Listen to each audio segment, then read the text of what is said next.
Welcome to بولتے ہاتھ۔ میرے پیارے دوستو، اگر آپ کا برج دل ایکویریس ہے اور اس وقت آپ زحل کے کسی بڑے دور، ذیلی دور یا زحل سے جڑا ہوا کوئی بہت ہی طاقتور وقت گزار رہے ہیں تو یہ ویڈیو آپ کے دل کی وہی بات بول دے گی جو آپ پچھلے کئی مہینوں سے کسی کو سمجھا نہیں پا رہے، کیونکہ اس وقت آپ کے لیے 60 کا آخری اور حتمی مرحلہ چل رہا ہے۔ اور اس آخری مرحلے میں زحل ایک بہت ہی الگ کام کرتا ہے، جہاں پہلے مرحلے میں وہ آپ کو دنیا سے بالکل الگ کر دیتا ہے اور دوسرے مرحلے میں آپ کو خود سے ملواتا ہے۔ وہیں اس تیسرے اور آخری مرحلے میں زحل آپ سے صرف ایک ہی سوال پوچھتا ہے کہ اتنے سالوں کی تھکن، جدوجہد، اکیلے پن اور کاموں میں تاخیر سے تم نے آخر کیا سیکھا؟ اور اگر اسی دوران زحل کا بڑا دور بھی چل رہا ہو تو یہ زندگی کا ایک مکمل حساب کتاب بن جاتا ہے، یعنی آپ کے اعمال کی بہت گہری جانچ پڑتال شروع ہو جاتی ہے۔ اس لیے یہ دباؤ کو سزا نہیں بلکہ آپ کو اندر سے پاک اور مضبوط بنانے کا ایک نظام ہے۔ لیکن ہاں، اگر آپ نے اب بھی وہی پرانی غلطیاں دہرائیں، غلط لوگوں پر بھروسہ کیا، غلط جگہوں پر اپنا پیسہ استعمال کیا، تلخ زبان بولی اور خاندان میں اپنی انا دکھائی، تو یہ آخری مرحلہ بھی آپ کو بہت بھاری لگ سکتا ہے۔ اس لیے میری اس بات کو بہت غور سے سمجھیے کہ کیوں اس وقت آپ کا پیسہ، خاندان، زبان اور عزت نفس سب امتحان کے دور سے گزرتے ہیں، کیونکہ ستارے صرف اشارے دیتے ہیں لیکن انسان کے اپنے اعمال، محنت اور نظم و ضبط اس کو صحیح فیصلے اور صحیح سمت میں بدل سکتے ہیں۔ اور اب ایک بنیادی بات سمجھنے کہ جب 60 چلتی ہے تو زحل آپ کے ذائچے کے 12ویں پہلے اور دوسرے گھر میں حرکت کرتا ہے، اور ایکویرینس کے لیے جب زحل برج جدی میں آیا تھا تو وہ پہلا مرحلہ تھا، جب ایکویریس میں آیا تو دوسرا تھا، اور اب جب وہ برج حوت یعنی آپ کے دوسرے گھر میں ہے تو یہ آخری مرحلہ ہے، جہاں 60 تو صرف باہر سے آنے والا ایک دباؤ ہے، لیکن ستاروں کا بڑا دور آپ کی زندگی کا اندرونی وقت ہے جو اندر سے نتائج کو متحرک کرتا ہے۔ یعنی اگر 60 باہر سے دروازہ کھٹکھٹا رہی ہے تو زحل کا بڑا دور اندر سے کہتا ہے کہ اب تم بھاگ نہیں سکتے بلکہ اب تمہیں سمجھدار ہونا ہی پڑے گا۔ اور جب یہ دونوں چیزیں ساتھ آتی ہیں تو زندگی میں صرف واقعات نہیں ہوتے بلکہ ان کے پیچھے چھپا ہوا سبق بھی سامنے آتا ہے۔ جیسے صرف نوکری میں تاخیر نہیں ہوتی بلکہ یہ دیکھا جاتا ہے کہ آپ نے اپنی مہارت کو بڑھایا یا نہیں، صرف پیسے کی تنگی نہیں ہوتی بلکہ یہ دیکھا جاتا ہے کہ آپ نے اخراجات کو کنٹرول کیا یا نہیں، صرف خاندان میں تناؤ نہیں ہوتا بلکہ یہ پرکھا جاتا ہے کہ آپ کی اپنی زبان میں کتنا قابو ہے۔ یعنی زحل کا کام آپ کو کمزور کرنا نہیں بلکہ آپ کی کمزوریاں دکھانا ہے، اور جو انسان اپنی کمزوری کو دیکھ کر اس کی اصلاح کر لیتا ہے، اس کے لیے زحل سزا دینے والا نہیں بلکہ سب سے بڑا استاد بن جاتا ہے۔ اور اگر ایکویریس کے مزاج کی بات کریں تو یہ لوگ پیدائشی طور پر بہت گہرا سوچنے والے ہوتے ہیں، ان کی سوچ الگ ہوتی ہے اور بھیڑ کے ساتھ چلنا انہیں بالکل بھی پسند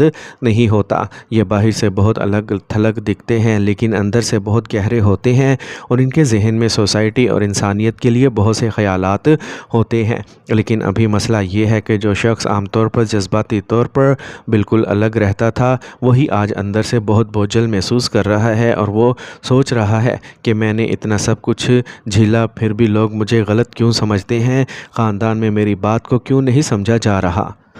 پیسہ آتا ہے مگر ٹکتا کیوں نہیں، اور کیا میری زندگی کبھی نارمل ہوگی یا 60 ختم ہونے کے بعد سچ میں کوئی سکون ملے گا؟ تو اس کا سیدھا جواب ہے کہ ہاں، سکون ضرور آئے گا، لیکن یہ خود بخود نہیں آئے گا بلکہ یہ ریلیف صرف ان لوگوں کو زیادہ ملے گا جنہوں نے اس آخری مرحلے میں اپنی زبان، اپنے پیسے، اپنے خاندان اور اپنی ذمہ داریوں کو سدھارا ہے، کیونکہ آپ کے لیے اس وقت زحل دوسرے گھر سے کام کر رہا ہے جو کہ دولت، خاندان، آپ کی زبان،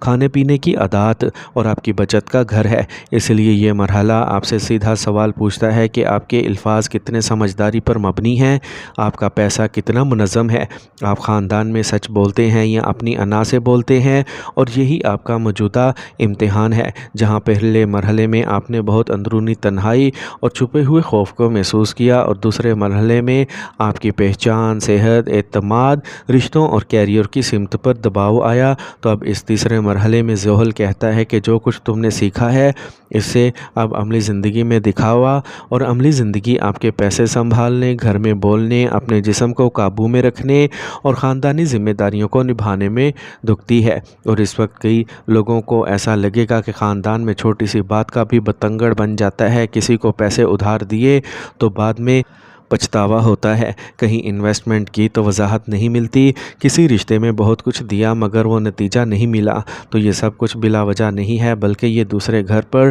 60-70 کا اثر ہے۔ جب زحل کہتا ہے کہ بولنے سے پہلے رکو، پیسہ دینے سے پہلے سوچو، خرچ کرنے سے پہلے اسے لکھو، خاندان میں رد عمل دینے سے پہلے خاموشی اختیار کرنا سیکھو، اور عزت نفس اور انا کا فرق سمجھو، کیونکہ عزت نفس کا مطلب ہے کہ میں اپنی حدود جانتا ہوں، جب کہ انا کا مطلب ہے کہ میں اپنی بات منوا کر ہی رہوں گا۔ اور زحل ہمیشہ عزت نفس کو سپورٹ کرتا ہے اور انا کو توڑ دیتا ہے۔ یاد رکھیے کہ آپ صرف اپنے خیالات سے نہیں بلکہ اپنے اچھے برتاؤ سے بنیں گے، اور یہی اس وقت کا سب سے بڑا چیلنج ہے۔ جہاں زحل جب 60-70 میں متحرک ہوتا ہے تو اثر دو طرفہ ہو جاتا ہے، یعنی ایک طرف وہ دباؤ دیتا ہے تو دوسری طرف سمجھداری بھی دیتا ہے۔ اس لیے یہ وقت صرف تکلیف کا نہیں بلکہ خود کو دوبارہ مضبوط بنانے کا ہے، اور اس کا حتمی نتیجہ دیکھنے کے لیے ذائچے میں زحل کی پوزیشن دیکھنا بہت ضروری ہے کہ وہ کس گھر میں بیٹھا ہے۔ اگر وہ تیسرے، چھٹے، 10ویں یا 11ویں گھر میں بیٹھا ہے تو جدوجہد کے بعد بہت بڑی ترقی ملے گی،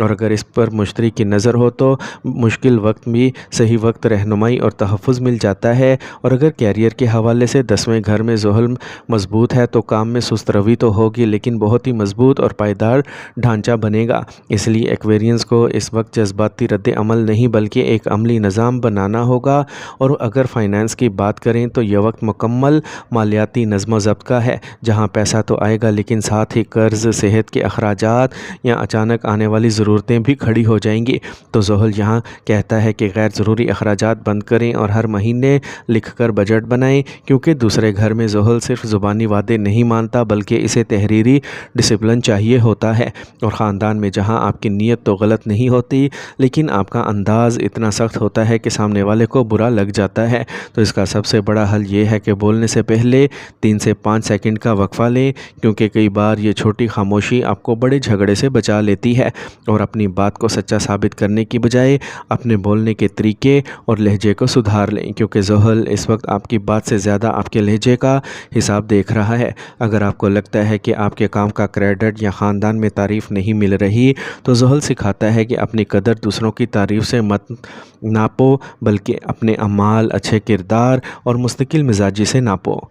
اور چپ چاپ اپنا معیار زندگی بہتر کرتے جاؤ، کیونکہ دوسرا گھر زبان کا ہے، جو آپ بولو گے اس کا بہت جلد اثر دیکھنے کو ملے گا۔ اگر آپ مایوسی میں بولو گے تو رشتوں میں دراڑیں آئیں گی، لیکن اگر آپ سچ بولو گے مگر پورے رحم اور ہمدردی کے ساتھ تو لوگ آہستہ آہستہ آپ کی عزت کرنے لگیں گے۔ اس لیے سچ بولنا مگر سمجھداری اور وقار کے ساتھ جہاں ضروری ہو وہاں خاموشی کے ساتھ، اور کیریئر میں یہ وقت اچانک کامیابیوں کا نہیں بلکہ سسٹم اور صبر کا ہے۔ اگر نوکری میں دباؤ ہے تو یہ آپ کی صلاحیت کو بڑھا رہا ہے، اور اگر بزنس میں نتائج سست ہیں تو اپنے اکاؤنٹس، ٹیم کے ڈسپلن اور کلائنٹ سے کیے گئے وعدوں کو چیک کیجیے۔